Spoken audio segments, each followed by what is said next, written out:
Hey out there, mystery lovers. Velma here. No mysteries to report, just another Friday night. I'm by myself, as usual. And you know what? That's okay. What's so bad about sitting in your room alone on a Friday night?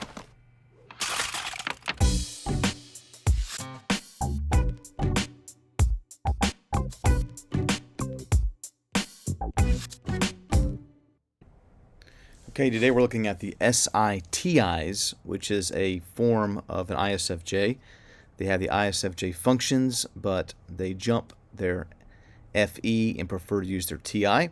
And this is another, the sixth sleep, consume, blast, play, as we're going through the 8 sleep, consume, blast, play types, the most introverted types in the personality world. So they are reality-based introverted decision makers, powered by processing information, and then they will speak it.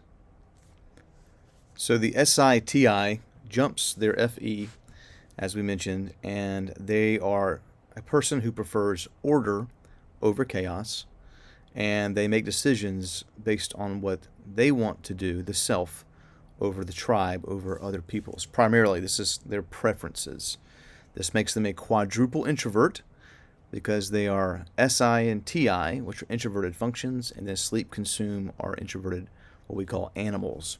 And they're asking the question, can I work with this reality that I'm deciding about, that I am encountering? Can I work with this reality? If this reality works with me, then I can do something with it, and I can try to make people like it. But I have to be able to work with it first. So the second part is that they prefer to process, we call that sleep energy, over this play energy, where people just like to go and do and talk and not really think about what they're saying. And then they also consume. This is how they learn. They take them a long time to read things, to learn things, over just blasting out things that maybe they haven't really thought about. So they're going to preserve their physical energy at really any cost. And once they've processed, once they've consumed information, then they feel comfortable explaining it. This is everybody in this column, all the types. And being an ST, they will explain it fairly easy to understand. And then if they have leftover energy, then they'll get playful with you, but not until they have had enough time to process their life. So the strengths of this type is that they are very good at organizing reality. They are an SI, and so they're going to be very good at organizing reality. Now, that doesn't mean that they're going to be neat all the time. If you have someone with what we call feminine SI, they may not be completely neat all the time with everything in their life, but they can organize it really well. They can straighten up a cabinet very well. They can figure out a plan to clean out a closet. They're good at that. And it's hard for them to understand that not everybody else can do that as good as they can, oddly enough. But they're also TI, so they know what works for them. And they know when they're doing a job, making a decision, they logically understand that they can do this and it works for them, so they'll do it. And because they are sleep over play, they will think through major decisions. They will not make rash decisions. And if they are working on something, they will complete it. It might take a long time, but they will complete it eventually. Now, their weaknesses, areas where they need to grow, is they will not naturally consider what others like. Now, they will from time to time say, oh, yeah, I do. And they will from time to time, but not when you compare it to other people. People who are FE saviors, not TI, are doing it much more often than they are. And so, yes, they will consider what others like, but they're not going to consider that until they consider what works for them first.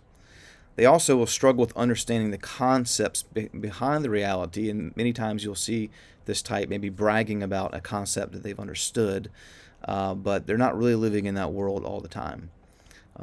They will not have a lot of energy to burn. They need downtime, and so a lot of times you'll see them bragging about maybe traveling or doing something that takes a lot of energy because they're kind of secretly proud of themselves for doing it. But if you know this person, they're going to not want to do a lot of physical activity or a lot of talking that has no point to it.